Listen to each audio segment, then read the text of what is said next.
On my way.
Okay, are you ready to go? Yeah, it's rolling. It's rolling. 5 minutes already. Welcome to Knit Together with Kim and Jonna. I'm Jonna. And I'm Kim. And we're back today in our favorite local yarn shop, Pick Up Every Stitch in Mount Kisco, New York. Woohoo! Yeah. Thank you, Karen and Felicia. Yeah, thank you. And I haven't been here since the last time we filmed, which is maybe a month ago. Mm-hmm. And oh my goodness, so many new things to look at and beautiful. Just, yeah. Did you buy anything today? I'm going to buy something. But no, I haven't bought anything yet. But boucle is like the in yarn, and they have several different brands of boucle. They have the Esayer, Camellia Fiber Co., Moondrake, some that I'm going to forget the names of, but anyway, I was influenced by another podcaster, hi Hella, from Danish Musings, who made the teddy bear clutch by Petite Knit out of a boucle yarn, and it is just beautiful. And she mentioned that her daughter asked her to make her one, and I thought, oh, my daughter would love one of those. So anyway, very, very nice. And they have the mechanical part, so they have the metal frame that is created by Petite Knit. They sell it here, so I'm going to buy one of those. So nice. That's what I was looking at. Have you ever knit with boucle yarn before? I haven't. I'm sort of scared. I haven't either. Yeah, I have knit a little bit with Woolfolk Flet, which is, I don't know if it's a boucle. It is loopy, so maybe it is. Mm-hmm. So I don't know. How bad could it be, right? I mean, it doesn't show the mistakes, right? Because it's going to be fine. Yeah. Yeah. So nice. Anyway, if you haven't watched Hella from Danish Musings before, definitely check her out. Her podcast is beautiful. She has a beautiful aesthetic, and she has lots of interesting knits, and she lives in Denmark. Absolutely beautiful setting, and I just love her podcast. She's very soothing and calm. She's also a yoga instructor, so maybe that's why she's just very calm. And I could hear I could hear doves cooing in her last podcast. I also had my AirPod Max things, the big headphones on. So anyway, check her out. Lots of inspiration there. So is she the one who takes the pictures without her face in them? Yeah. I was trying I should ask her, who takes your pictures, because they're absolutely beautiful. Today, obviously, John is wearing a new finished object, and I took pictures of her, and she said, I like how Hella does it without her face in them. So I did some without Jonna's beautiful face in them, but I also did some with her beautiful face in them. Thank you. And we'll see how long I can wear the sweater. So it's, I think it's close to 80 degrees outside, 80 degrees Fahrenheit. I'm not sure what that is. It's in the 20s Celsius. So it's pretty warm, but it's cloudy and a little breezy, so we'll see how long we last. We have to turn off the AC because it gets noisy in the background. So anyway, lots of chatting. I do want to say that there are timestamps in the show notes, so if you want to skip to all the nitty stuff, totally fine with us. Just go ahead and click some of the timestamps, and everything we talk about is in the show notes. So, patterns, yarns, other podcasts, books, movies, whatever Videos we talk about. Videos, yeah, workshops, stores, other stores. I have a question, though. Yeah. Can you hear that fan spinning? Yeah, a little bit. That's like my saving grace. It's the only thing that's allowing me to wear this sweater. Okay,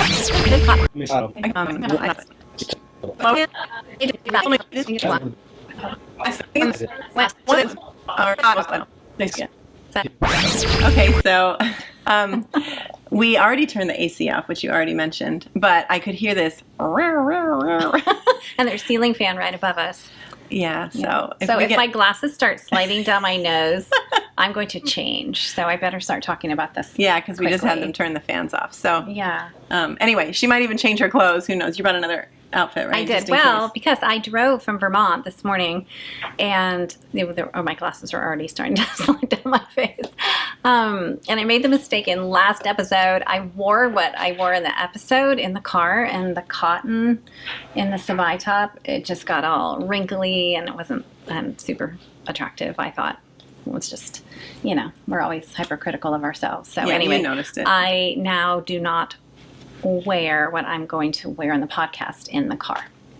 Good idea. And Teddy came with us, and my husband came with us this time, and God forbid I spill a matcha latte on my sweater, so no more. Especially more that wearing the knits. one. Oh, Yeah, it's no so more wearing gorgeous. the knits. So let's talk about what you're confess, wearing. Yeah, there is a little bit of maple creamy on this somewhere. Just tiny bit. I don't know how it happened. I was knitting it in the car, and we stopped for a maple creamy, which if you haven't been to Vermont, if you go, you need to stop and have a maple creamy, because you don't even like soft serve. I don't. So But it's soft serve ice cream. So, like the swirled kind, not the scooped kind. And it's maple flavored. yeah, it's delicious. It's so good, right? Yeah, I loved it. And I even paid extra for maple sugar, like crumbles that go on top. Yum. Yeah, Was that in so good. Manchester? The place in Manchester? Or No, somewhere we else? were in Woodstock. The Manchester place gives you the sprinkles for free. Oh, okay. In Woodstock, I paid for them. What? Yeah, and I don't usually like things in my ice cream. Like, I don't like things like marshmallows or chocolate chips, or I just like it to be creamy. You're a purist. Yeah, but I did I paid extra for the sprinkles. So. Speaking of maple and paying extra, in Vermont, I'm sure all over in the Northeast, you don't have to pay extra for No, you real can't. maple syrup on your pancakes. I don't think but you can get fake maple syrup in a restaurant. In fact, I was at the Country Girl Diner, which if you're passing through Chester, stop at the Country Girl Diner. And I saw that a man brought his own bottle of sugar-free maple syrup Okay. because, he probably figured that they didn't have anything.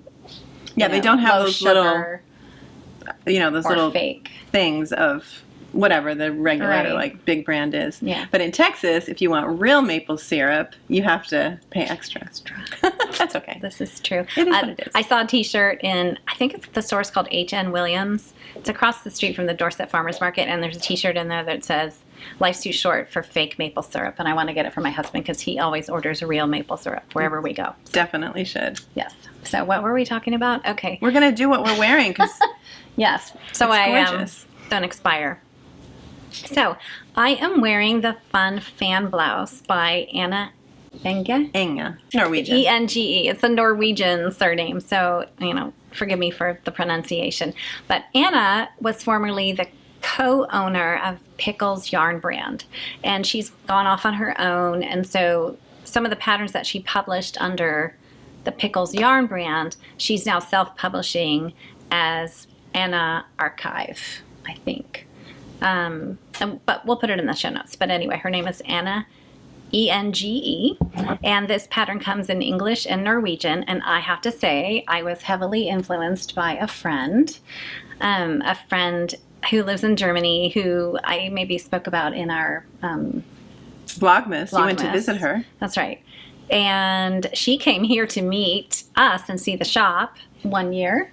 And you speak German, and Anya speaks German. And anyway, we struck up a friendship, and we ended up driving them to the train station because it was just torrential rain. Mm-hmm. Remember that? Yes. So anyway, so she made the Fun Fan Blouse, and I think I've kind of been in a knitting funk, I think, ever since the move, and my dad passed away, and my knitting mojo's been, it's been low, shall we say. So I saw that Anya made this beautiful blouse, and I was very inspired, and I thought, I just want to knit something fun, not if it's not practical, or even if it doesn't fit me, I think I'll enjoy the experience. So I was influenced by Anya, and we're going to insert a picture, her Ravelry picture of hers. Hers is like a rosy rust color. Yeah. So anyway, I loved making it. I have to say that this was my first bottom-up adult sweater. So the construction is you cast on the ribbing, and the ribbing is knit on a US 4, which is a 3.5 millimeter.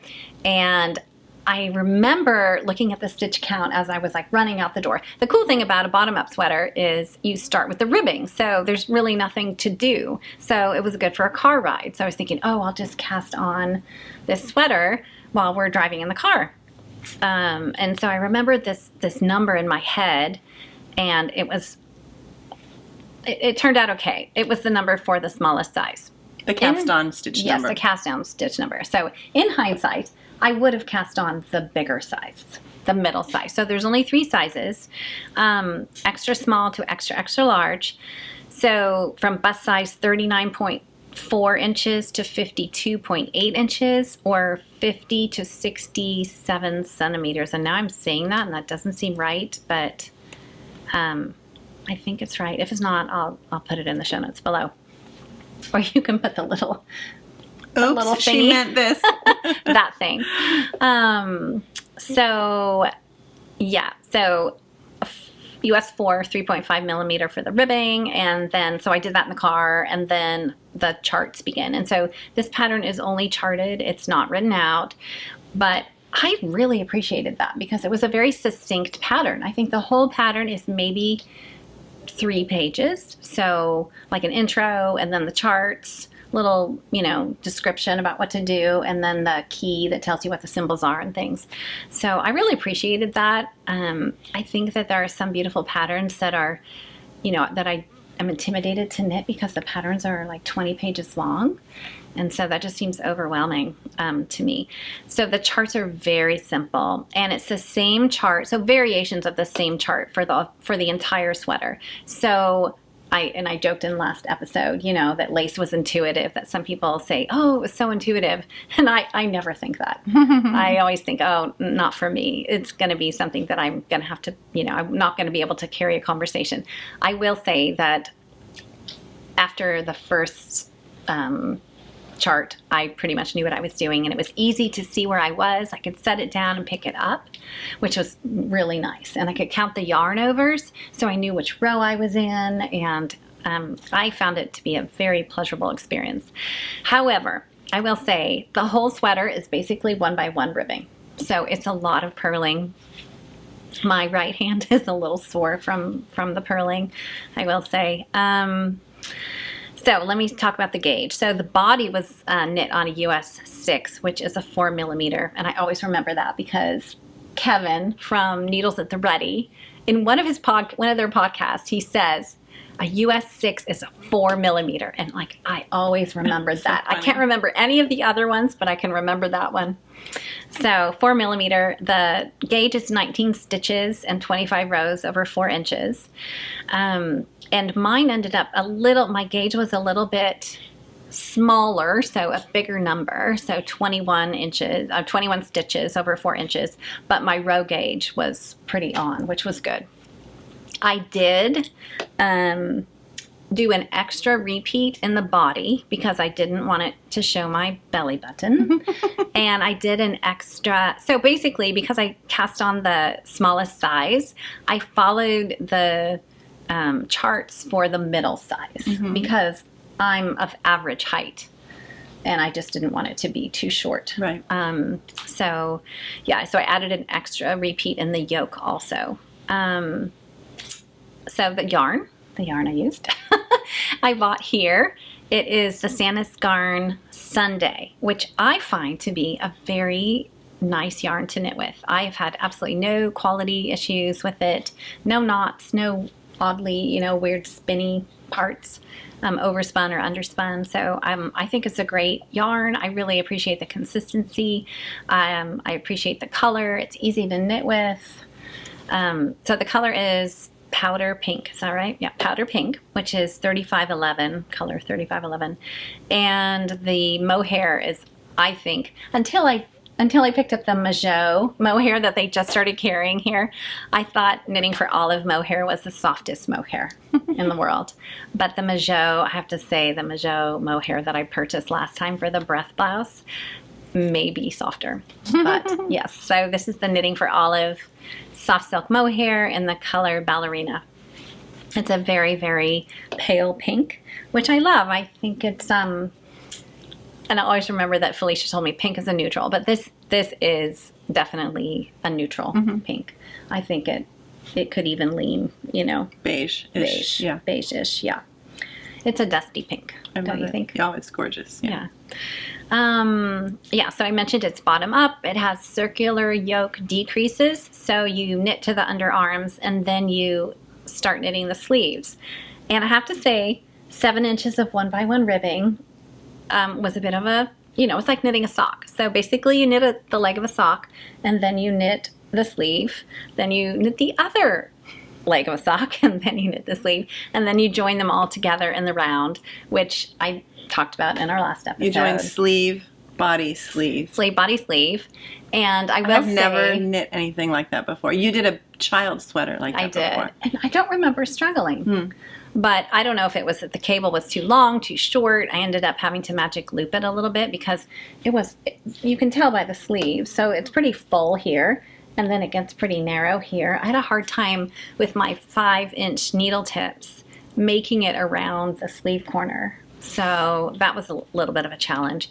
And I will say there was just one little part in the pattern where you need to start the charts again. And she's like, on some sizes it's this stitch, on other sizes it's another stitch. And she said, it doesn't really matter.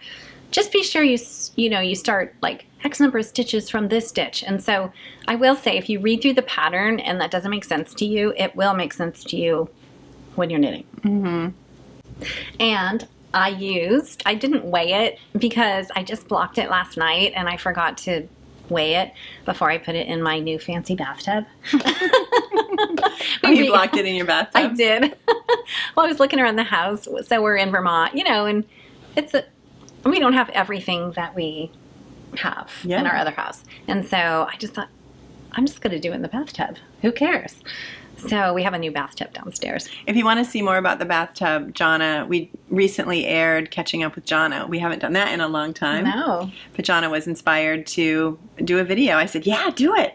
And so we show a picture of her new bathtub. It's funny. When I start having conversations in my head with viewers, I'm like, oh, okay, it's time to do a mini-sode. Like, do you catch yourself, like, narrating your everyday life sometimes?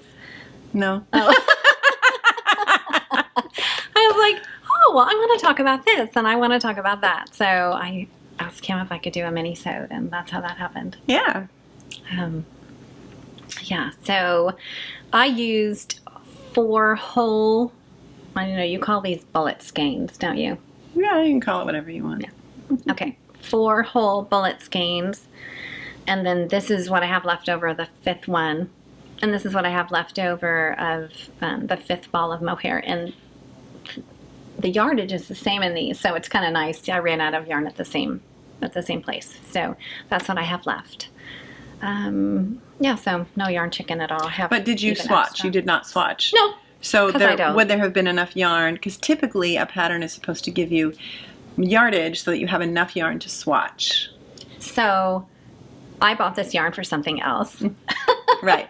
Oh, so you didn't buy it specifically. That's my MO, right? Like, I just buy yarn and then I don't use it for its intended purpose. But so I actually have extra of this. Yes, you do. It's intended to knit with. Yes. It's like when a pattern and yarn have a baby. Did I say that right?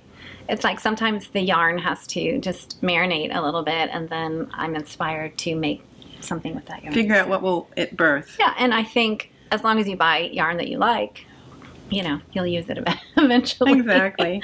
I told somebody just recently, I said, okay, so this buying of yarn and this curating yarn, that's a whole separate hobby from knitting. So I have 2 hobbies. And then someone said, oh, well, do you golf? And I said, no.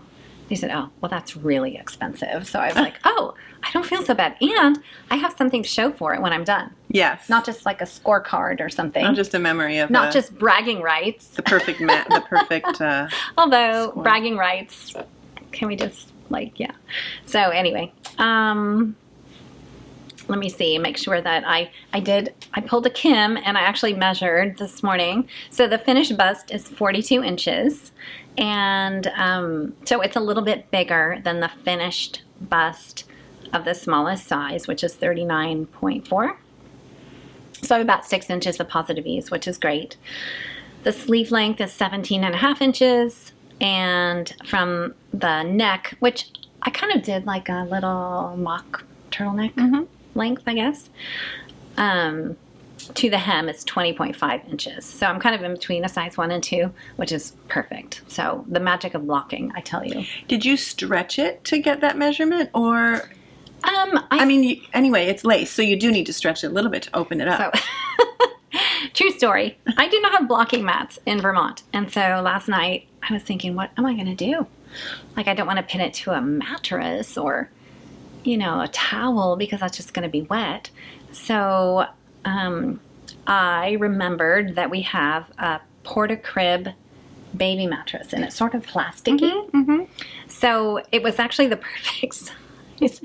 And I bought something in that Stonehouse Antiques, and inside it's like a sewing kit, a wooden sewing kit, and inside were these T-pins.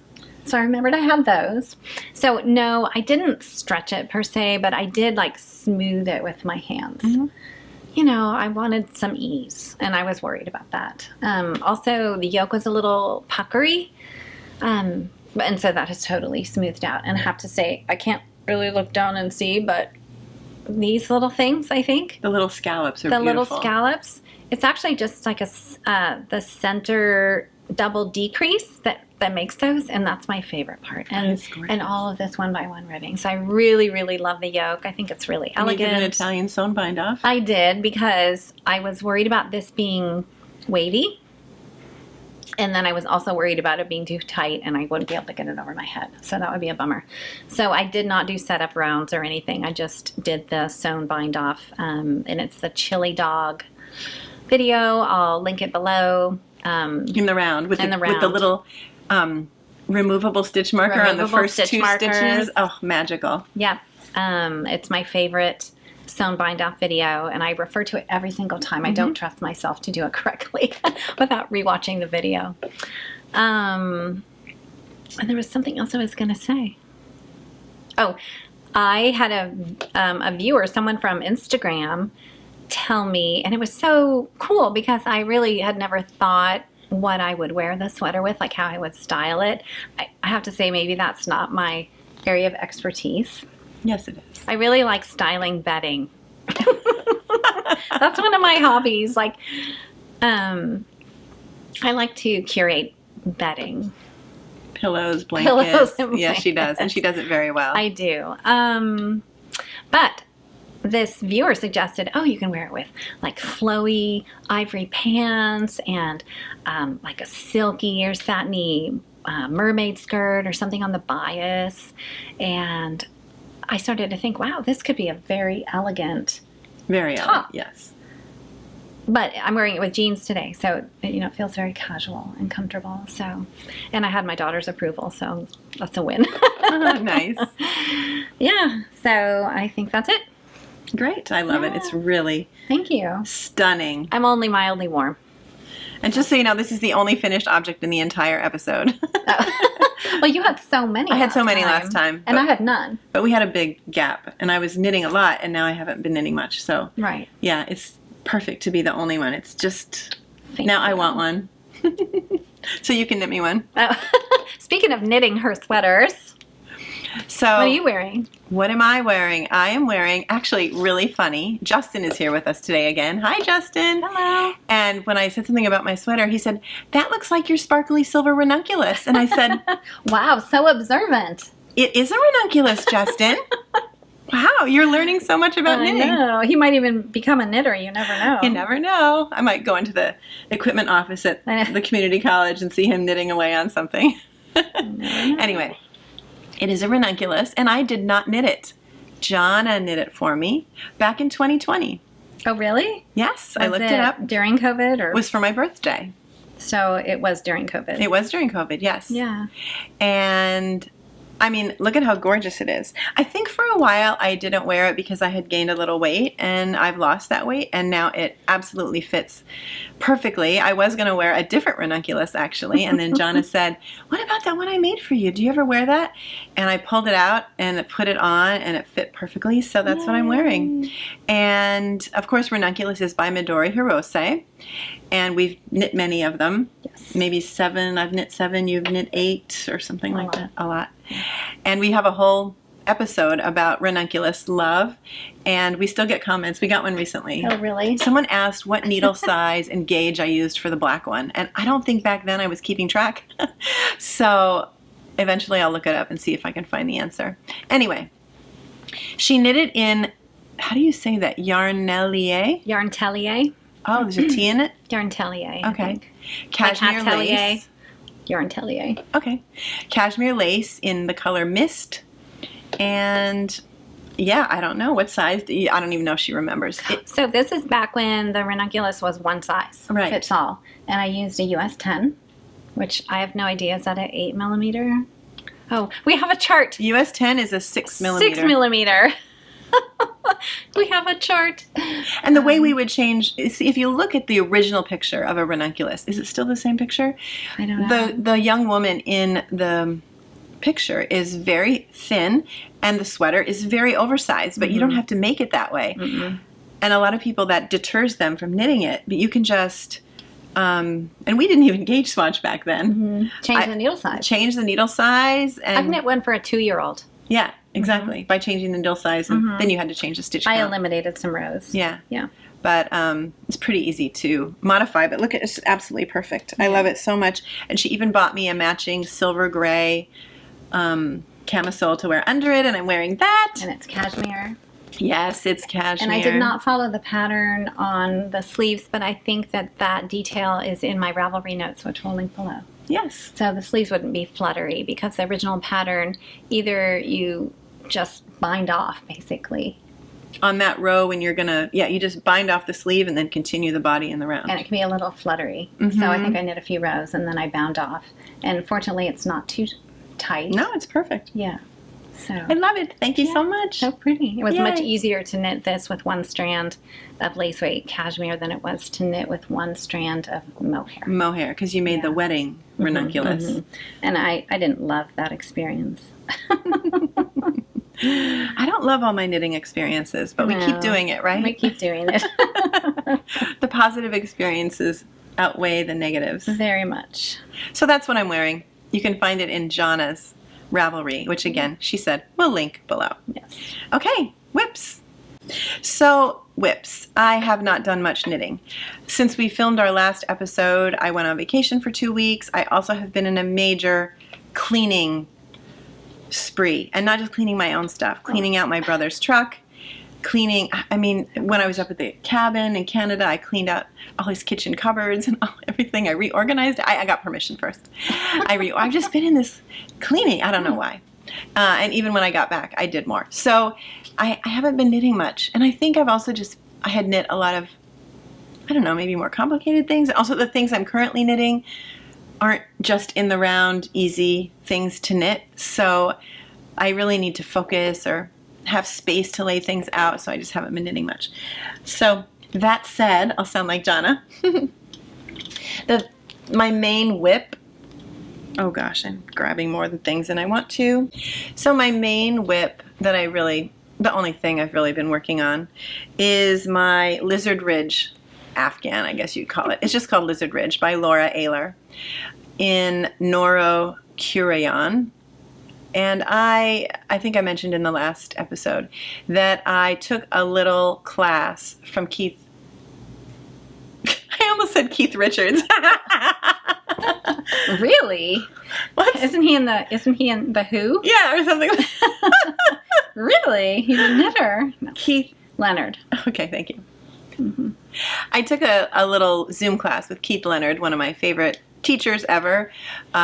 He teaches at VogueNet Live. Love his finishing classes, all his classes. Anyway, he was teaching this class, and the object that he was teaching about looked glorious, color. And also he was teaching it because, I mean, you could just follow the pattern, but the pattern's written with wrap-in turns for the short rows, and he was converting it into German short rows. So he basically just taught us the first 2 sections, and then you just keep repeating it over and over and over and over again throughout the squares, and it was really fun. It was short and sweet and simple. And so when I signed up for the class, you had the option of ordering a kit. So he curated the colors of the kit, and he added in 2 hanks of his Yarn Snob. He also creates yarn, dyes yarn. Yarn Snob, a Wondrous Worsted, and mine's in black. It's superwash merino. So then I'll crochet an edge around the blanket when I'm finished. Anyway, so I've shared a few of the squares last time. I had done maybe 4 or 6 or something. These are blocked. And while I was on vacation, this is what I knit. It was very easy to pick up. After the first square, it's easy to memorize it. It's easy to make mistakes too. You forget where you are, but because it's a very rustic, sticky yarn, you can just rip it off the needle, rip it out, and put your needle back in, and you don't have to worry about the edge stitches because you're going to sew it together.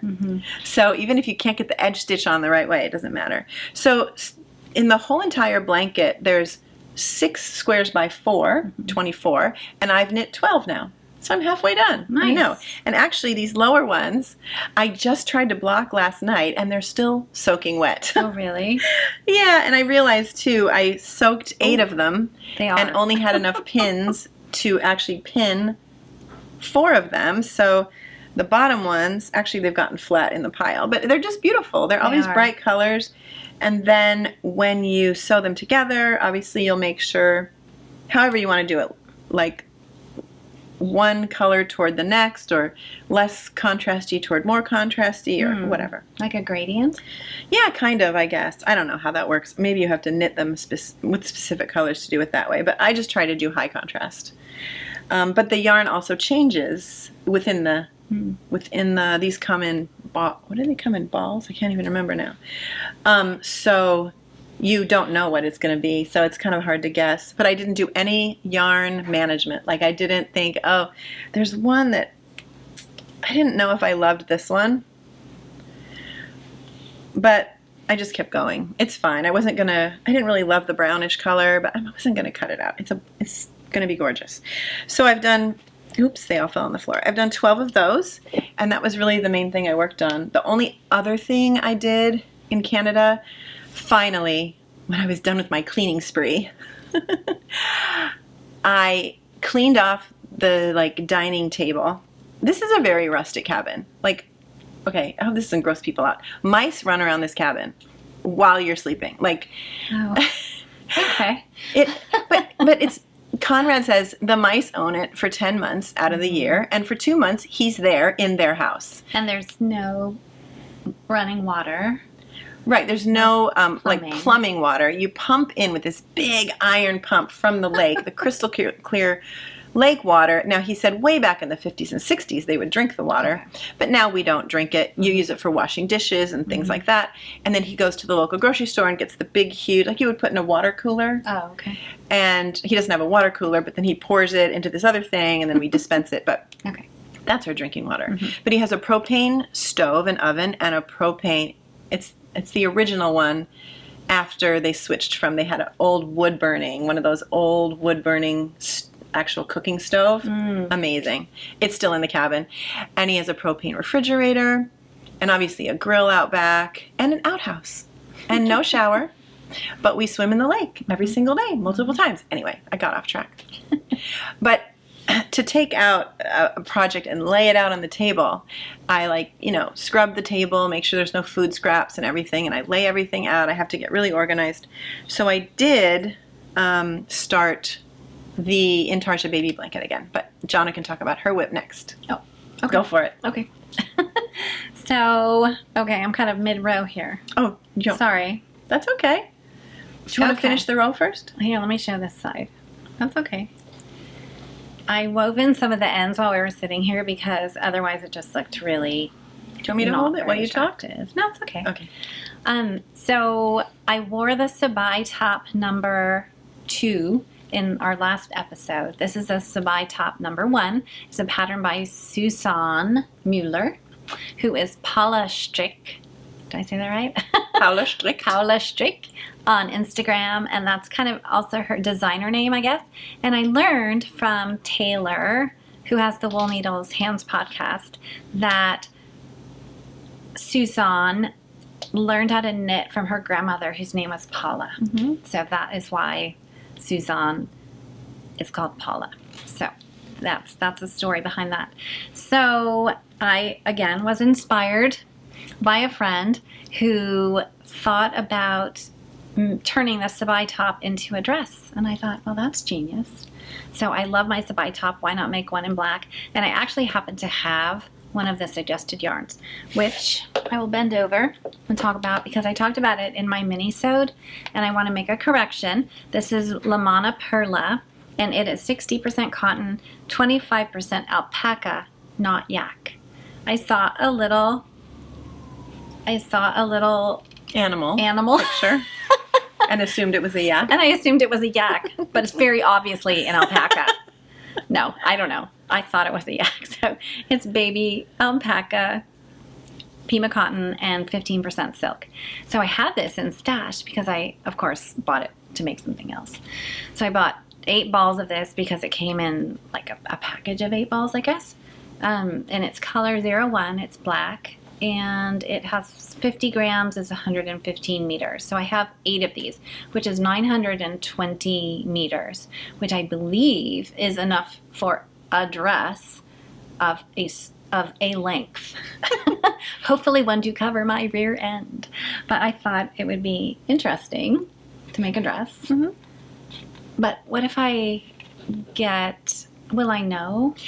I guess I'm going to have to measure my row gauge. I would put a lifeline in where you would end it for a top. And then keep knitting. And so if you run out, you can just rip it back. Because it's sleeveless, right? It's sleeveless. You would make a sleeveless dress. Yeah. So you don't need yardage for sleeves. No, I don't need extra.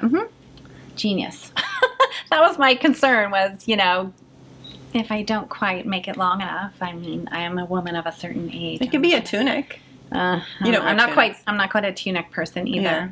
So the difference between the Sabai top number 1 and number 2 is number 1 has this ribbing. So they both have just the cast on edge is a rolled edge on the number 2, but this one has the ribbing.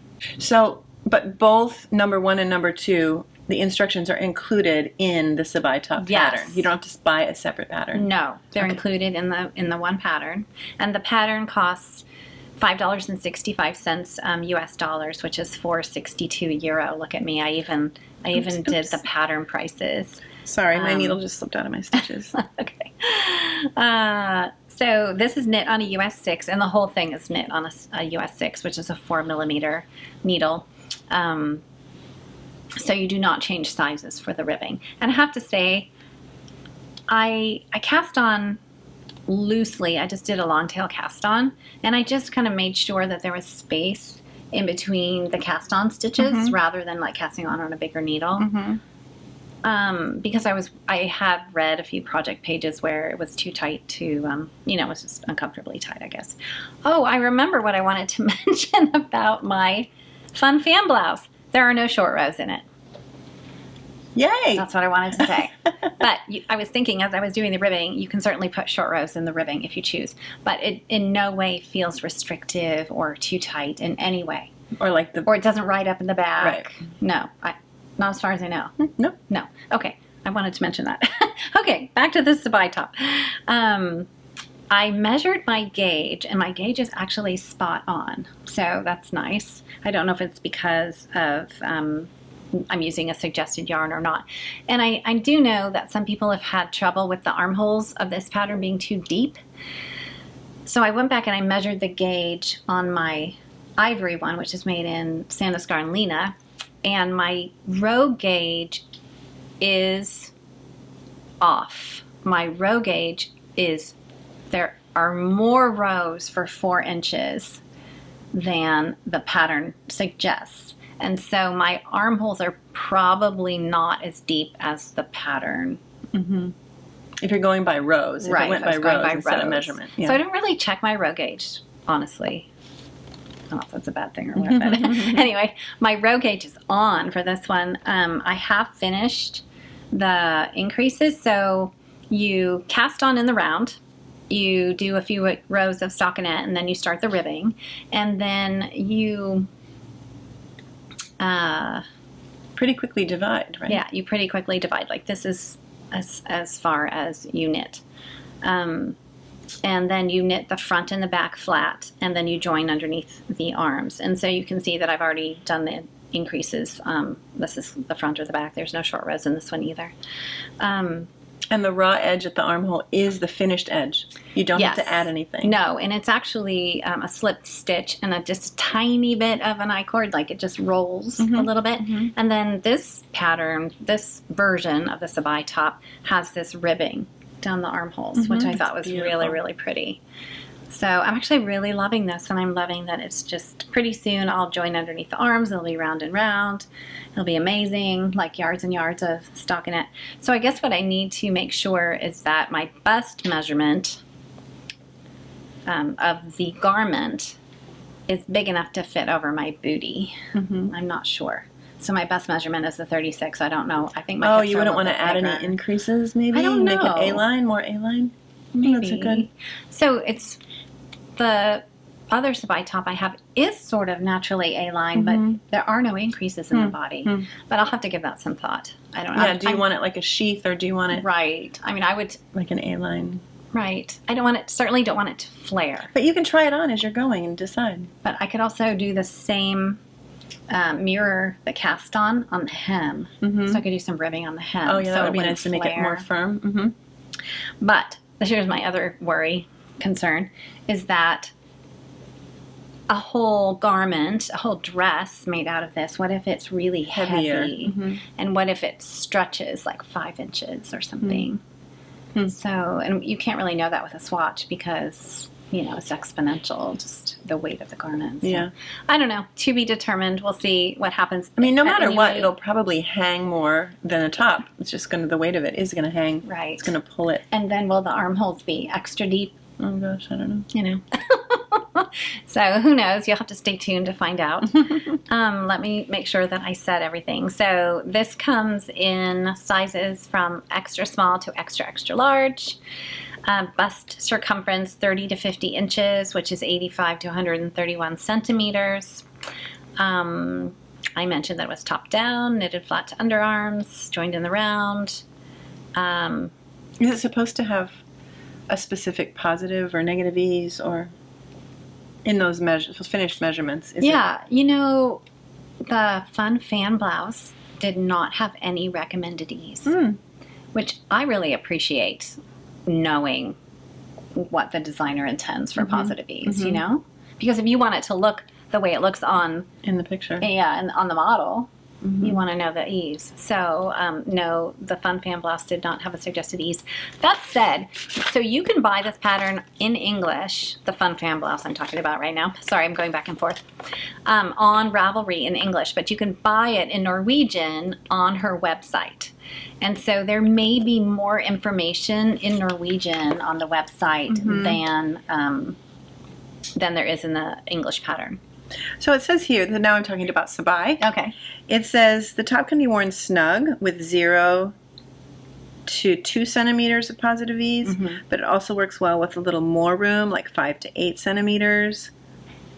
And I'm making the second size, and so I don't know the bust of the second size. Second size bust is 33 to 35 inches. So I probably don't have much positive ease at all in my bust, but I like the way that the top fits. So maybe it's a good idea to do a little bit of shaping to get over my booty. Yeah. I also love it. She says the model is wearing a size medium, and how tall she is and what her chest is. That helps so much to see how it fits. Right, because, I think that's part of why we choose patterns, because we love the pattern picture and we want it to look just like that on us. Definitely. Yeah, so I can't say enough good things. This is a very popular pattern. I think there are over 4,200 projects on Ravelry, and you are going to make one. Yeah, I'm swatching for one right now. Yeah. So. And actually, a picture that I posted on Instagram of Jonna Oh my. in her Sabai number 2, Yes. the white one. For some crazy reason on Instagram, It has nothing to do it's with not viral like millions, but it at this point has like 250,000 views, and it's a simple selfie picture too. It is. Yeah. But yeah, I knew it was getting a little virally because, you know, kind of the strange and I never men checked came out of the that. woodwork and were like commenting. Okay, so can I say... Non-knitters. I know. Can I say, so on your Instagram, when people direct message you, it puts them in categories. So primary, general, Yes. and hidden, or I don't know, what is it? Some... Hidden, yeah. hidden. And so a lot of those messages are just from people who I'm not friends with. Because I followed everyone who followed me. I would never see anything because I have too much stuff in my feed. So anyway... You told me, and so I went and checked the messages, and I was replying and everything, and then my husband was sitting next to me on the couch. I said, oh, this person is offering me money for pictures of my feet. And he's like, well, how much money? And I was like, well, does it matter? And we had a good laugh about I told that. her she should have sent pictures of like hobbit feet. Well, and then I started to think, well, I don't know if I have attractive feet, you know, overthinking, you know, like, oh, well. So anyway, obviously I did not send him pictures of I assume it was a guy. I did not send pictures of my feet. And some comments I just deleted right away. Did you? Yeah. You spared me. I did. It's just, they're just silly. Yeah. So this has nothing to do with me or the Sabai top. It's just some strange I think it's because it is a Instagram popular pattern. That might be. algorithm. It is a very popular pattern. So. Yeah. So you should knit one. It's fun. And like I said in my little mini-sode, that Taylor from Wool Needles Hands is also knitting the Sabai top. And I don't know how many other podcasters have knit one, but it's a great top. Yeah, I can't wait to have it. I can't wait to finish mine. I'm just making a swatch right now, so it'll be a while. I think that there was a time when maybe a sleeveless top wasn't high on your list of things that you wanted to wear. Right. But now... Now, maybe. Now, yeah. Maybe. I'm expanding my horizons. So, yeah, fun. Yeah. You know, and this also, it maybe it's just this lighting, but it has like a dark navy bluish black. It's like really? To me, it looks like a bluish black, so it could maybe even be, you know, pass off as blue. And I wanted to say that even though this is 60% cotton, it is very easy to knit with. It has a little bit of give because of the alpaca, and it has a little bit of a sheen because of the silk. So I actually really, really love the yarn. I don't remember how much I paid for it. I think I had to buy it online. And it's a DK weight, by the way. Did I say that? Yeah, it's a DK weight, DK gauge. Yeah. I love it. And why are you using wooden needles? You don't usually use wooden needles. I don't do anything intentionally, honestly. On the Fun Fan Blouse, I switch between metal and wood just because it's what I had. Mm-hmm. And well, you're in Vermont, too. You don't have every needle. I did. I know I brought my whole binder. Oh, you did? Okay. And I brought my interchangeable.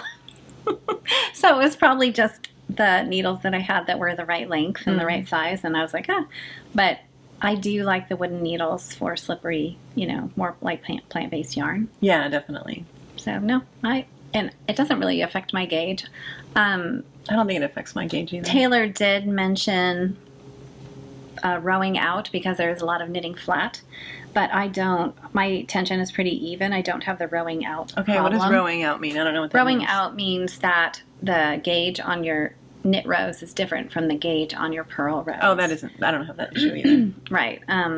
You don't either. You can usually No. see it even when you don't. Right, and you'll see it looks, there might be a little bit more room between rows. So your purl rows might be at a looser gauge because it requires more yarn to make the purl stitch. So, but yeah, I don't have that problem, fortunately. So You don't. yeah, and it's a nice carnet. My husband and I drove down here from Vermont. It takes about 4 hours. 3 to Connecticut, and then another 45 I'm so minutes happy he here, came so. with you this time and brought Teddy. I know. And he had some of his work calls in the hotel room, and he's not here with us, but he No. stayed there with the dog. And I said, okay, so I want to ask you something. And I thought he was just going to say no, but it ended up that his call schedule just worked around the times. We usually go to the gym on Tuesday mornings, and so we drove on Tuesday morning. He goes, okay, if you want me to come, we have to leave at 8 a.m. So we did. We left at 8 a.m. And then he has calls tomorrow morning, but Wednesdays we have our lunch date every Wednesday. So we're going to drive home in the afternoon during what would be our lunch date. Nice. And maybe hit Costco. It's I so love funny. that. I had to go to Walmart in New Hampshire the other day because his webcam died. And he's like, I need a webcam. I was like, well, I have no idea where in the state of Vermont you buy a webcam. So I went to a Walmart in New Hampshire, and I'm walking down the aisles. I'm like, I can buy vitamins. I can buy dirt. I can buy a webcam. I can buy a PlayStation. I can buy all these things. It's so funny. Yeah, we it just is. don't have which is completely fine. I stay home all day and I don't miss big stores at all. But when you go to a big store, then it's like, oh, I can buy all these things. What do I need? What do I I know. not need? I need a PlayStation. Wait, we don't even play PlayStation. That's so funny. Although, another tailor from Wool Needles Hands, and I'm pretty sure I did not imagine this, she and her husband have a separate podcast. I know I'm not making this up, where they talk about video games. And so they play video games together, and like they talk about the levels and like beating the levels and stuff. And my husband and I have such a hard time picking TV shows that we like. So recently we've been watching Somebody Feed Phil, which is Phil, I think his name's Rosenthal. He was a creator of Everybody Loves Raymond, and he's just the most delightful. This is not my favorite thing, by the way. He's the most delightful human being, and he goes all around the world and he tries all this delicious food. So it's one program that we actually enjoy. So I suggested to him one day, I was like, maybe after watching Taylor, maybe we can learn how to play video games together. He was not interested in that at all. What was the name of the show you recommended to me? And before vacation, George and I started watching it. Was it called Younger? No. Oh. Or was it you that told me? It's about a guy. Oh, he is an American is hired to go be a soccer coach in. Oh, Ted Lasso. Oh. We Yes, started. she's like, have you watched Ted Lasso? I'm like, yes. We Who haven't ever hasn't? watched it. And so we started watching it before vacation. We haven't gotten back onto it. But my husband would just sit there and smile and laugh and just belly laugh. And it was bad because he was, we'd watch one and then he'd be like, can we watch another? Can we watch another? I'm like, I have to go to bed. And talk about delightful. Yeah. I mean, the main character, Yeah. Jason Sudeikis. No, what's his name? I don't know. I can't remember. But anyway. That's probably totally wrong. Everybody else knows. We don't have to know. No, he is just the most positive, kind, upbeat. He reminds me of my husband. He's super positive. Aw, Sometimes that's so I just want to sweet. punch him in the nose. It's like, wait. And he's the opposite of my husband. That's why I just love it, because my husband, he loves it. He thinks it's great. So, But in the middle of the night, I will wake up my husband and say, everything's going to be okay, right? And he's like, yes, everything is going to be okay. And I really don't believe him. I just want to hear him say it. Yeah. Yeah, but it is comforting. okay, way off track again, but Way that's off track, fine. so sorry it's about us. that. No, it's us. It's fine. We don't have a lot of knitting to talk about. So. No, not really. So just so you know, I have 3 main WIPs, which I usually don't. I usually have 1. I think that's also caused a little bit of my paralysis because I don't know what to work on. I want to just focus on one thing. But then I'm worried that I'll forget how to make the squares, or that I'll, when you're working on things that are more complicated, it takes me a while to sit down, wrap my brain again around what I was doing. Anyway, so I have not done anything on my clematis scarf, which is the gorgeous D Hardwick. I did all the knitting, which I showed, if you want to hear about it, in the last episode 33. Knit half of it in this creamy white mohair, La Bien Aimée silk mohair silk, and then pink is the other half. And then the rest of the design, the actual clematis design, the vines and the flowers and the leaves, you duplicate stitch over it with a single strand of the same La Bien Aimée mohair silk. So I brought it to Canada, but there are just, the wood is raw. There's like little splinters sticking up. I was so worried that I would catch it on something. I never took it out of the bag. I don't think I did. I kind of thought, oh, it'd be so neat to have a picture of it with the lake in the background, but I was afraid to take it out of the bag. So I didn't even bring it today. I definitely want to finish it though. But I've also realized I really need like a big counter space or a table at Starbucks or here at Pick Up Every Stitch, like Knit Night, somewhere to like lay it on the table, have my needle handy. It's too involved to just pick up and put down on a whim. Anyway, that being said, I finally got up the nerve. You said it. You said it. What? That being said. Oh, I did? I did finally pick up the nerve and did all of my like investigations, because you'll hear about the story about this in episode 33. I had started it before that and then ripped it out, so it was just nothing then. And I had mentioned how I had put it down to knit the clematis scarf and forgotten how I had done the slip stitch edges, and there were little things that weren't like perfect about it. And it doesn't have to be perfect, but at some point I'm going to give it to somebody, and if I'm going to put this much work into it, I want it to be as good as it can be. So it just got to the point when I couldn't remember how to do the slip stitch edges, and of course this is the one time I didn't write any notes, didn't write anything down. I thought, oh, I'll remember. No, forget that. So I ripped it out, and then I looked up how to do the slip stitch edges just to make sure that I was going to do them correctly, and I wrote that down. And then I also, last time I talked about it though, I forgot to mention.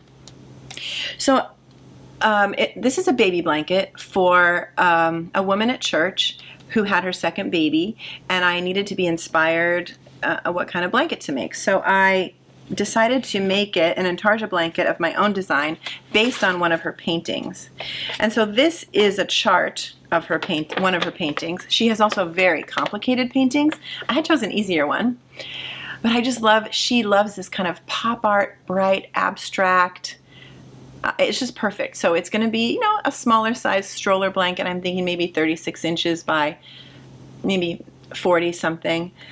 And I forgot, I didn't write down last time where I made the chart out of the picture. So I did this time. There's a website called Create Your Own Knitting Pattern. And that's the title of the page, but it's knitwit.dinkarkin.com. I'll put it in a caption. And I went there. I had gone to a different one before that, and it was not intuitive trying to figure out how to do it. But with this, I could upload the picture, and then from the picture you can tap on the colors, and it will match those colors. And then you can put in how many stitches across you want it, and mine is 180 without the border. I decided to make it 179 so that my borders are symmetrical on either side. And then I think it just automatically chooses the rows based on that gauge. And so, did I do a gauge swatch? I think I just chose the gauge off of the yarn and using that needle size. And so it'll be approximately, it doesn't have to be perfect.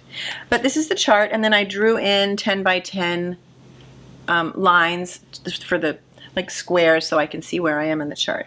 But that's the chart. And I also forgot to mention and write down last time that I wanted to do the cast on. So I did a seed stitch border, and I don't start the actual painting design until after the border. So the border, the colors start with the right stitch count, but they just go straight. They don't follow the swirls of the design of the painting. But I wanted my cast on to be seamless, because you could just cast on however many stitches in yellow, do a slip knot, cast on however many stitches in pink, and then they're not really connected to each other. And then you have to fiddle around with the knot, and you have to get it to look like they're just stitch after stitch. The little V, it looks like a chain stitch. And so I found an amazing video by Knitty Jo, that's KNITTJO on YouTube, and it's just called Long Tail Intarsia Cast On. And it's for multicolors. She just does 2 colors, one and then the other. But she shows 2 ways. One is to start each new color with a slip knot. But again, she also mentions then you have this knot.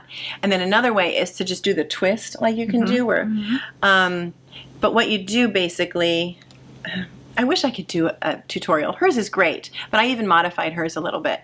Basically, you cast on your stitches, and then when you get to the next one, you take your slip knot or that loop and you feed it over so that, and then you pull it tight next to the end of the previous color.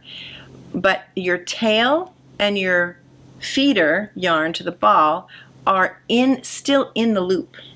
So that like locks them, it ties them together. And then you just pull those no to idea what you're talking about. Well, let's say I'll watch the video. well, let's say I was done with my yellow, right? So I'm going to do my twist or whatever, and I'm going to take my twist and feed it over, but I'm going to keep the yellow sticking out there and pull it tight so that the yellow going to the ball is in the green stitch. And then you just pull it to the back and then cast on all those. But then the problem is when you get to this one, you have to pull it over 2 sets of yarn. So what I ended up doing was I fed it on I realized when I twist it this way. So I realized if I untwist it, just put it on, and then twist it after the fact with the thing sticking out, I could feed it on from the opposite end and not have to go over eventually 6 different colors. You know what I mean? Anyway, it's beautiful. Look at this. It is. It isn't blocked yet, but It's seamless. it's just seamless. And it's going to be really impossible to get a picture of it, but trust me, it's beautiful. It's worth all the work. So my edge slip stitches look great. I just started the pattern, and I'm really happy with it. My dilemma now, though, is what do I want to knit on? And I think that's one thing that's causing me this paralysis, is I have no idea what to knit on. So that's my only other WIP that I've been working on. And I'm just calling it Zoe's Blanket, and I'm knitting it in Big Bad Wool Wipaka, which is one of my all-time favorite baby yarns. It's not really technically washable, dryable. It's still best to hand wash it and lay it flat to dry, but when I knit something for somebody, I give them the ball of yarn label, and I re-emphasize it's best to do it this. I usually give them a little bottle of wool wash, and yeah, so then it's out of my hands. If it becomes like a little wall hanging because it felts, it's a wall hanging. Who cares? Anyway, that's Zoe's Blanket. Cool. Yeah. I bought all the Wipaka here. They have all these glorious colors of Wipaka. So if you need baby yarn, contact, pick up every stitch. Yep. Yeah. Okay, so that's it for WIPs. Alrighty. Nice. So besides those 3 WIPs, I also, because I typically knit one thing at a time, I've been like kind of on this swatching spree, so that when I finish one project, I have at least swatches, depending on what I feel like, because I might swatch something and then not feel like knitting that. So I have a few swatches that I've done in the somewhat recent past. So I did swatch with, I swatched last year, I think, for the Riptide Slipover by Jennifer Shields. I just don't know if I'm a slipover person. That's why I haven't knitted it. I don't know if I'm a vest person. I can't decide. So I don't know if I hope I knit it, but this is Les Garçons British DK in NYX Currant, like the fruit, C-U-R-R-A-N-T obsession. I love that, which is 70% BFL, 30% Massam. I looked up how to say it. It's spelled Masham, but it's pronounced Massam. And in my swatch, I start with the suggested needle, which was a US 5, which is a 3.75. Then I went up to a 6, which is a 4 metric, and then I went up to a 7, which is a 4.5. And I haven't even checked my gauge to see which one works. By the way, one thing I started doing, you see these little, I don't know if you can see these little light bulb stitch markers. I was knitting once a really furry, I think it was that novice cardigan. Was that right? Petite Knit? And I was using a really furry yarn, and I could not count the stitches for the swatch, like the gauge.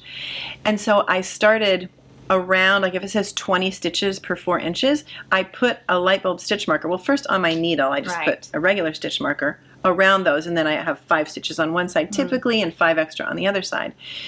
then when I get to mid, like if it's 20 stitches by 28 rows, then when I get to the 14th row, I'll leave a light bulb stitch marker there around those center 20 gauge stitches. Then I go up in the needle size, like, okay, if it's 28 rows, I'll do that at 14, and then at 28, then I'll go up a needle size, and then I don't do 28 more, then I only do half, 14, and then I, at 7 rows, then I'll put the light bulb stitch markers again, and then as I'm knitting, even though it isn't blocked yet, I can just lay my ruler there and see if I'm even close. Am I even close?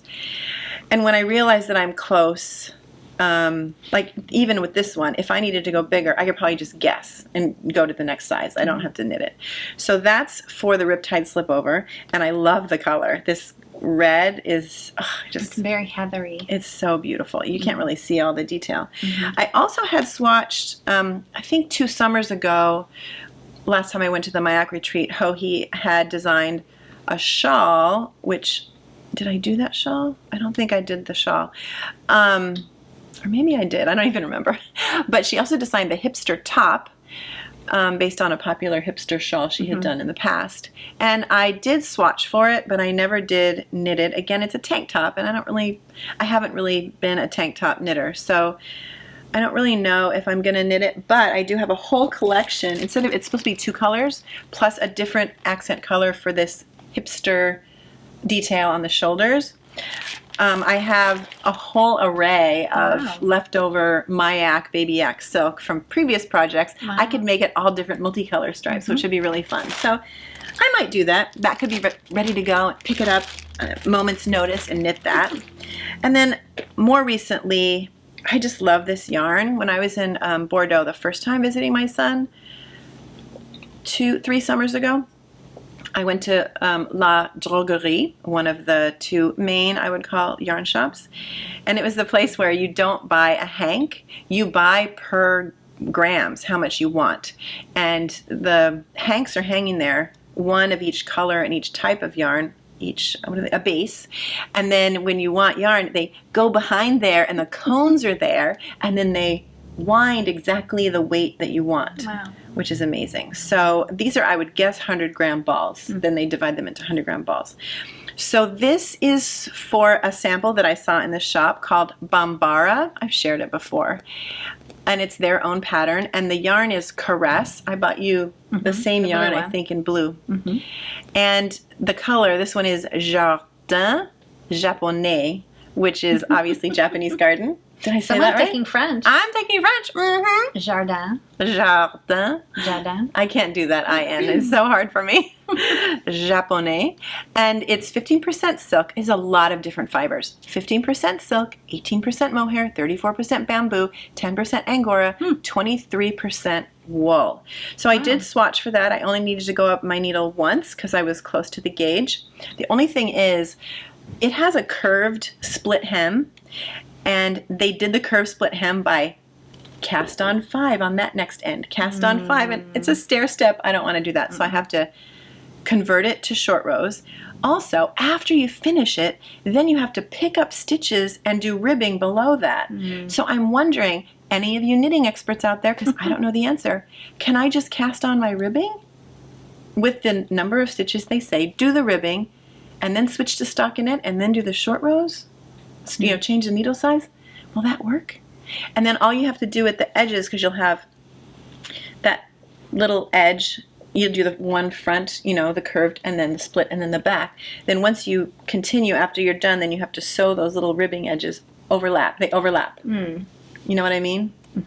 Like a placket. Yes. Sort Yeah, of. exactly. Anyway, it's a little more complicated, so I haven't decided, but feel this yarn knit up. Oh, wow.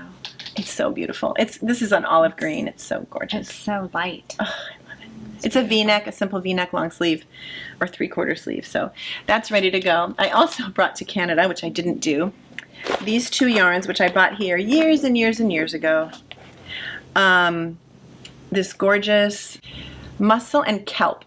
But this is the Fiber Co. Acadia, which is 80% wool, 20% alpaca, 20% silk. And I bought it to knit Amelia by Alex Pengelly, which I saw Andrea from Fruity Knitting wear. It has that baseball shirt, raglan shape, different collar, different, the sleeves one color, the collar one color, and then the body one color, and the bottom ribbing. So 3 colors. I'm going to do mine in 2, which I think is what Andrea did. And she also made hers with less positive ease, but I've always wanted to knit that. And also the body is a lace work, and the sleeve is a kind of a sort of a basket weave pattern. So this is probably the oldest yarn I have that I haven't knit, and I really, really want to do it. I just really want that garment. But again, I have to modify it a little bit because, yeah. Anyway, so those are my gonna do eventually things. Not WIPS, but yeah. Alrighty. Are we on to favorite things? We are on to already? favorite thing. Our acquisitions first. Oh, well, my favorite thing and acquisition are related. Nice, go. So, yeah? Yeah. Okay. Well, it has been on my list to do since we moved to Vermont, to visit the Woolly Thistle. So, a little bit about the Woolly Thistle. It is a yarn store. It wasn't a brick and mortar store. It was just an online shop. And it's owned by a lovely woman named Karen, who is originally from Scotland. And she moved over here, had a child, and took up knitting and knit a sweater. And then thought to herself that there wasn't a good place to buy these British types of woolly wool that she was used to. So she opened an online store called the Woolly Thistle, and we'll put the link below. And she specializes in British and European yarn. So basically, she's the importer. So she's importing these yarns that may be too expensive to buy, from the original source. So she's paying the shipping, and then you're able to get it that much more quickly here in the United States because she's shipping from New Hampshire. So her store is located in West Lebanon, New Hampshire, which is right by the airport, the West Lebanon airport. And so I finally got in the car and just drove up there. It's only about 45 minutes north of where we live. And their hours fluctuate. They are open Tuesdays, Thursdays, and like some Saturdays. So definitely check the website if you want to go check out the store. But you can order 24/7 off the website. And she carries like John Arbin. I'm not going to be able to remember all the yarns that she carries. The Rauma, so phenol yarn and plum. So I did buy something, but I wanted to just thank Corinne for the little tour of the shop. The shop is not large, but she really only has one skein of each. She doesn't have yarn, sweater quantities out on the shelves because all of that is in the back. And so she showed me the front of the store is where everything is displayed, and there's a little cash register, and then there are some offices, some very bright and open glass offices. And I think she now has a staff of, I want to say, like 20 people. Oh, wow. And then the back of this building is a warehouse. And so everything is in long rows of plastic bins. And there's somebody back there who's just grabbing things, for orders and packaging them up and shipping them out. The shipping is super fast.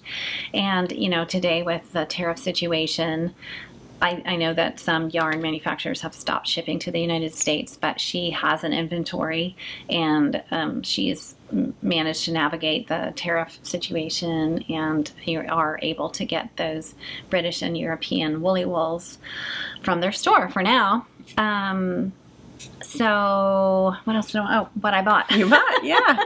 So I, again, was influenced by a podcaster. So Andrea from Fruity Knitting, who is one of our favorites, and if you haven't watched them, they have a whole just library of videos, and they're more like knitting magazines, these episodes. So there is the regular, WIPS and finished objects and things, but she does knitters around the world and cultural events and all kinds of things. Even just hiking through the forest with her family. Yeah, just, I met them in person. she originally did the podcast with her husband, who has passed away. But on a happier note, her daughter Madeleine just got married, and oh my goodness, what a she's. You know, I was telling my husband, she shared her husband's funeral on the podcast, and she shared her daughter's wedding, not in its entirety, but some of her daughter's wedding on the podcast, and it's an awfully generous thing to do. So anyway, it's she knit her daughter's wedding veil, and it's just stunning, and her daughter's wedding dress was this deep forest green, and anyway, check it out. So what I bought, she raves about the Garthenor, and she uses it for socks. So this is called Garthenor Organic Snowdonia, which is a mountain that she and her husband have climbed, and her husband would often make her hiking socks. So I saw this, and I don't own any, and I bought it. So it is 75% Romney, 25% Hebridean, and it is a 4-ply fingering, and each of these is 50 grams, 200 meters, so 219 yards. And so these would be the only, if I made socks, I mean, you can make anything out of it, a sweater. Our friend Karen suggested, is it the Sian sweater? Oh, Xian. Yeah, I don't know how to say it. It's an Irish name. Yeah. Anyway, I'm going to use it for socks, but these will be my only non-superwash, no nylon socks. So I'll probably just wear them as house socks. But they wear them to hike in. So Beautiful. yeah, and it's I believe that this is undyed. It's just a natural shade of whatever the yarn is, and it's organic, GOTS. Yeah, so that's what I bought. I had to buy something. Of course. Yeah, love it. So that was my favorite thing. So thank you, Corinne, for I just showed up. I didn't, I just surprised her. Surprise! And I did take a little bit of video, so maybe you can put that in at the end. Sure, that would be great. That would be lovely. Yeah. Nice. So I didn't mention my other swatch. I did mention it before, but I'm swatching for the Sabai top. I think I'm going to do number 2, which is the rolled neckline and hem, and I'm using Camellia Fiber Co. Flax DK, which is just gloriously soft. And what's in it again?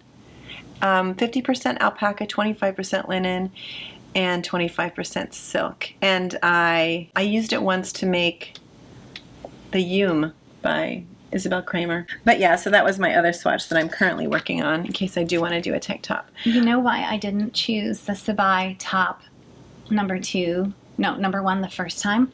Was because I didn't want to make increases on the purl side. But you do it for about an inch, so it's totally fine. Don't let that scare you. Yeah. No. Yeah. So silly. So funny. So I have a few. Speaking of swatches, today I came in. I finally realized that I like to use 16-inch circulars for my swatches. I would sometimes use whatever I had around, a long cable or my interchangeables, but I just don't like to do that anymore. So I bought like the in-between numbers that I didn't have of Chaogu 16-inch circulars, so I can just keep swatching because I didn't have enough, of course. And also, even though we are affiliates, I needed more snag-free row counters from Twice Sheared Sheep, so I bought 2 of those. I just never have enough. I love them. I love them so much. And finally, I have yarn for another baby blanket that I might have shared already, but at Pick Up Every Stitch they sell books, so if you are making a baby blanket or a baby sweater and you want to include a book, they have another one called Bedtime on Poppy's Farm, and I think it was written by a customer, a knitter, right? Is that correct? Yeah. Yeah. And her daughter wrote it together. A customer and her daughter wrote it together. But I bought these 2, Tuck Me In, for 2 different people. Yes, they're not going to get the same book, but for the next 2, the Intarsia baby blanket and then the next one that I'm going to knit. So I think that's fun to include that with the blanket. Yeah. So, yeah. That's fun, but I have some other things. So one thing I did want to talk about, a pretty big acquisition, was in Canada last year we had stopped by unannounced to the why do we stop by unannounced? The Indigo Dragonfly yarn studio, my husband and our friend Conrad, who owns the cabin. And at first we thought nobody was there, but then somebody was there and they gave us a little tour, and it just came about. Conrad had so many questions. He's a school teacher, but he had so many questions about the yarn dyeing process. And so she offered to give us a yarn dyeing class this summer, and I did contact her, and we had a yarn dyeing class. It was so fun. All three of us did it. So I'm going to share my yarn first, which I love my yarn. I should have only brought one of each. But I dyed... No, I got it. It's okay. I dyed... they had a lot of different bases to choose from. And I thought I can just knit a sweater or something, maybe a cardigan with these. So my yarn, where did I write it, is their base Ooh Lace, which is 75% superwash merino, 25% cashmere, and 10% silk. It just glowed when I saw it. It was in a natural, like undyed kind of creamy color. And then I got mohair so that I can just hold them together. And it's called Puffling, 72% ultrafine kid mohair, 28% mulberry silk. And then I obviously dyed them in blues and purples. I also dyed green as well. Nah, the green didn't come through, but I have no idea what it's going to look like, but I dyed this myself. Isn't that crazy? So cool. It's so fun. So thank you, Kim McBrien Evans, who owns Indigo Dragonfly. I love her. She's also an amazing teacher, amazing classes about modifying garments to fit you exactly, from sleeves to bust to hem to everything. So definitely look her up. I've talked about her in the past. This is the most gorgeous yarn. That's my husband, so I'll talk about that last. It's very nice. Conrad, he also dyed, she had some pieces of fabric you could dye. He's not a knitter, but he got a piece of fabric, which is tangled. I can't get it off. But he wanted me to knit him socks. So he got this sock yarn. It was also in the creamy white natural color. This is their Mergoat sock. So it's 80% superwash merino, 10% cashmere, and 10% nylon. It's very squishy. And he just wanted these blues, this kind of aqua, you know, colorway. So he did that. So at some point I'm going to knit him socks with this, and I'm going to have way too much yarn, so I'll probably knit him something else as well. But it came out nice. He decided he wished he didn't have as much white splotch. You know, the natural white showing through. But it's going to look amazing. So we'll see in the future what that looks like. So my husband, he chose, it's called Yak Bam, 75% yak, 25% bamboo. And the natural color of his yarn was already brown, the undyed version. And then he dyed green over it, and it is so beautiful. It is really beautiful. So I'm going to knit him a hat and a matching scarf maybe or something with it. And it's soft and gorgeous. And so that was really fun. Thank you so much, Kim. We had a blast at your studio. If you're ever in Haliburton, Ontario, definitely contact them first. Oh, she also, every summer, and if I could, I was already talking to my husband next summer, she does a whole week of dye camp and a whole week I want to do that. of sweater camp. I mean, I wish I could just go for 2 weeks and do both of them. This year she did them back to back. Sometimes she doesn't. But a whole entire week of each. So look it up as soon as she posts her dates. And you stay you just find your own accommodations nearby. But you go to the studio every day and learn about dyeing and about making a sweater. Oh, wow. I know. Cool. I know. Maybe we could do it. Very fun. So I love that. And then I think that's it for today. I did buy yarn. I wasn't going to say. I did buy yarn. I don't know where I put it. Last time we were here, but I didn't share it. I bought yarn to make Andrea Mowry's. I've been in a shawl and a scarf thing too. I don't know. I never used to be a scarf shawl knitter. To knit Andrea Mowry's Night Lights, because we shared last time. They have a gorgeous one here. I mean, it is to die for. So I got, you only need one hank of Art Yarns Ensemble Light in the color 376, this blue, and then my little accent is Ito Sensei in Glacier, which is, I've used it before, it's one of your favorite colors, right? And so I will be knitting that. I don't want to swatch. I usually don't swatch for scarves, but hopefully, I've knit one of her patterns before. Maybe I'll just use that gauge comparison to knit this, but oh, I have so much I want to knit. Can any of you relate? Well, Hella from Danish Musings talked about that exact subject. Just feeling overwhelmed and overstimulated and No. Yeah. It's true. And now this will air in early September, so then we're looking at fall. Mm-hmm. Right. I'm still dressed for summer. You're still dressed for summer, but fall is on the way. Oh, and I mean, that can bring us to, well, maybe I'll just share my favorite thing really fast because I didn't do it yet. So my favorite thing, Jonna was recommended this podcast because last episode she talked about the breath blouse. Mm-hmm. And who did you say recommended the podcast? Mariette7766 on YouTube. So it was one of the comments. Right, one of the comments. And it's a German podcast by Svenja and Silke, and they speak only German. So Jonna forwarded the podcast to me, and then I translated because she's like, what did they say? What did they say? Well, I can't remember which one of them knit the breath blouse, but she raved about it. She loved it. So I translated all the different things to Jonna and told her what she said.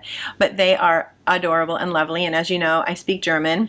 So I wrote to them and I said, oh, you know, I just watched this and translated for my friend Jonna, and I'm going to watch more. And they said, hopefully you can understand our dialect.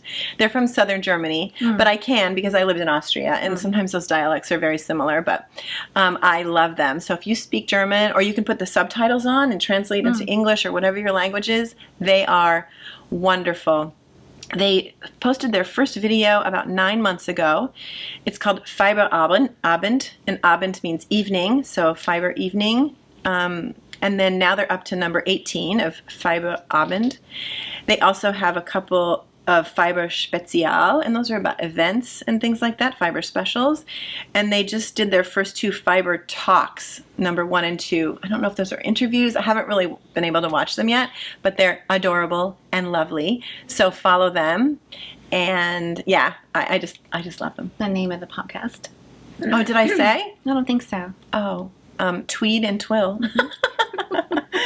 Oh dear. Anyway, But we'll Tweed link it and below. Twill. Yes, and they're just really lovely. So go watch them.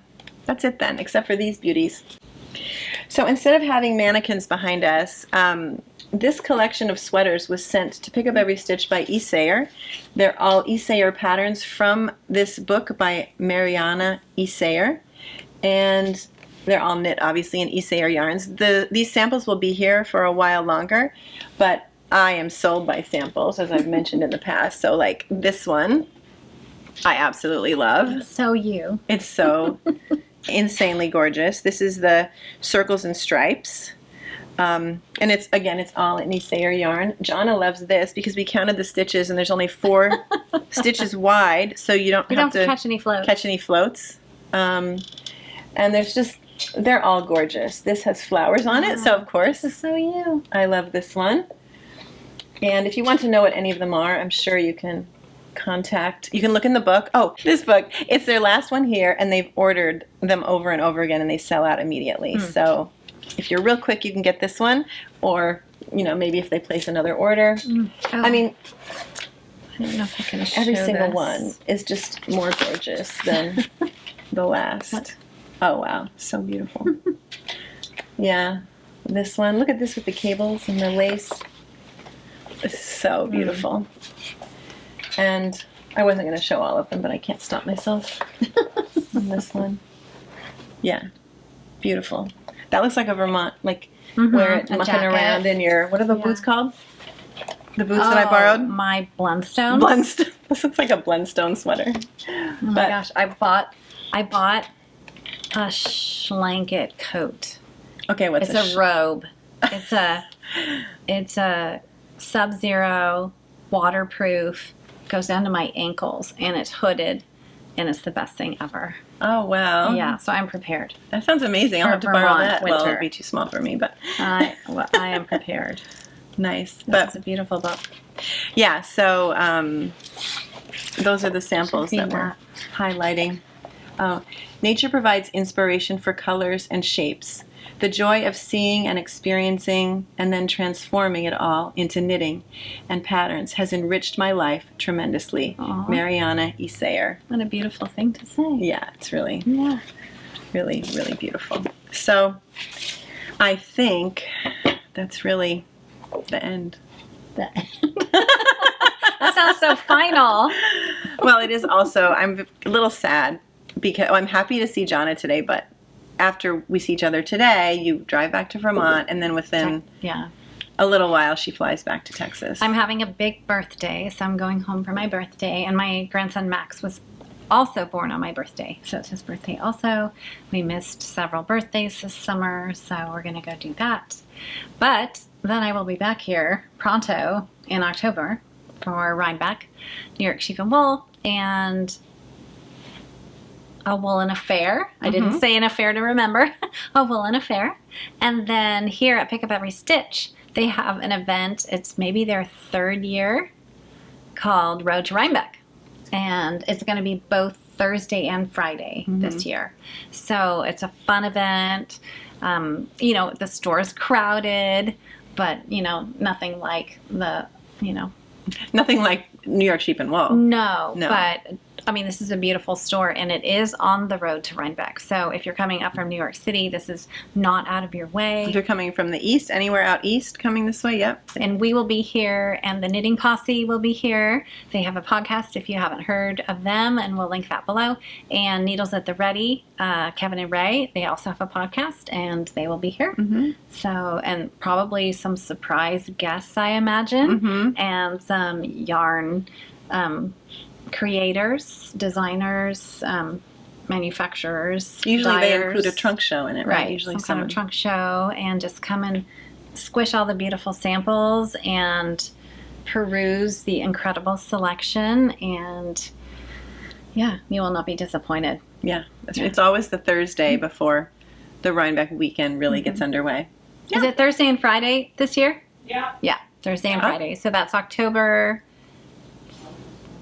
16th and 17th, or 15th and 16th. Whatever. I don't know. We don't have it written put it down. in the show notes below, or she can put it on the screen. Yeah.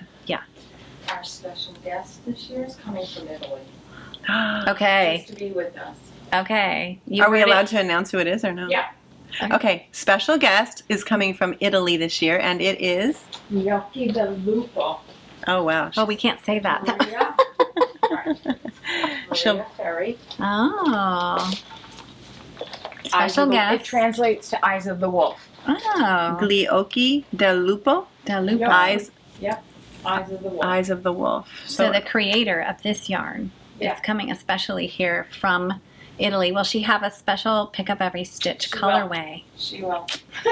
So yeah, and from past experience, they'll sell out quickly. very quickly. Yes. So come here in the first part of Road to Rhinebeck. So Max and Vincent own Les Garçons. Les Garçons, which is also a brick and mortar store in Montreal. And then they dye yarn, and so they have a yarn company also. And they were special guests one year and did a Pick Up Every Stitch colorway, and it sold out like that. Yep. So Really quickly. wow, this is gorgeous. It is gorgeous.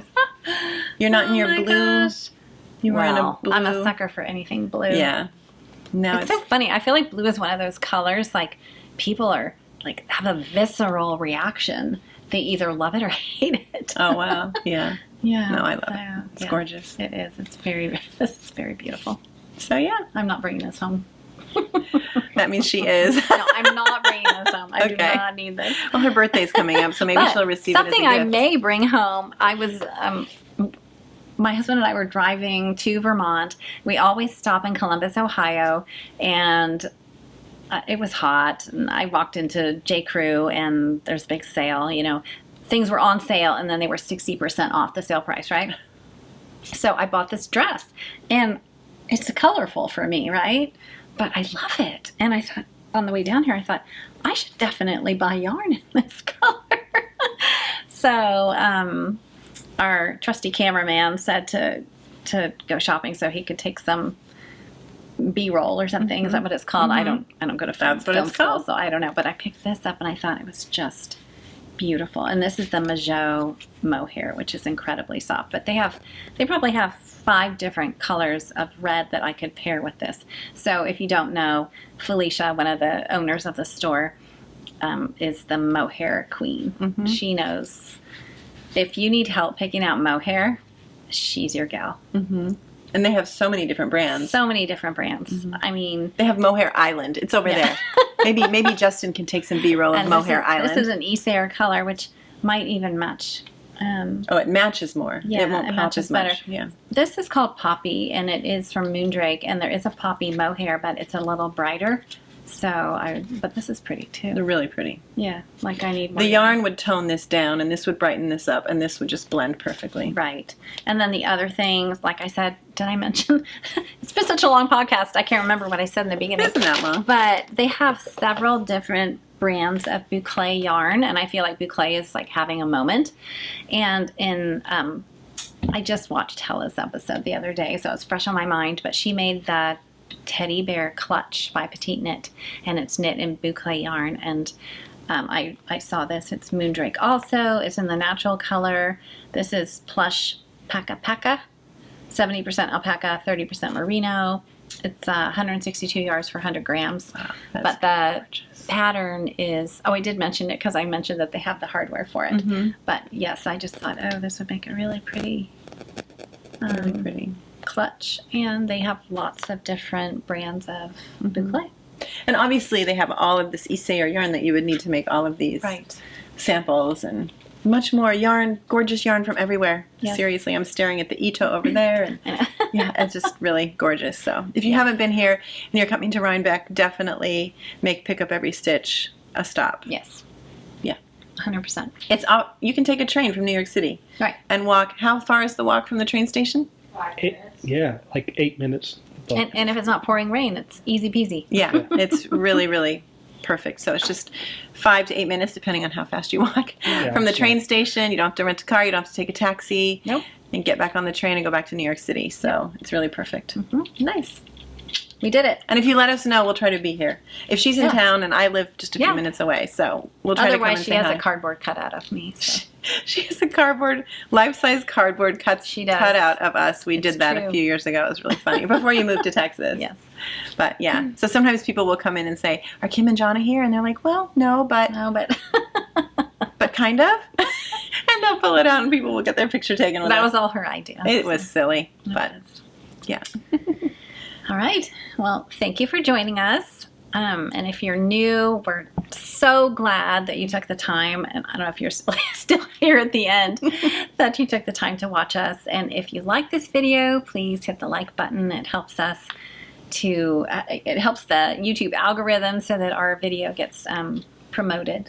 Yeah. So like and subscribe and share and comment. We love to hear what you're knitting on, what your experience has been with the yarns that we're using or with the patterns that we're knitting. Answer some of our questions, like how do I modify my Bambara? Or if you just want to know what color Kim's hair is, which is natural now. Yeah, I'm letting it go gray. I always forget to talk about it. Yeah. She has a little gray streak here. I have to say I'm a little jealous because I have like way more gray hair, but yeah, it's looking great. Yeah, it's fun. It's so much easier. So much easier. And cheaper. Yeah. Honestly, that was one of the reasons I did it. Yeah. I'm not a big, going to get my hair cut is low on my list of fun things to do. Yeah. Yeah. All right. So, and if you're a returning viewer, thank you for coming back, and we will see you next time. Yep. Bye. Bye.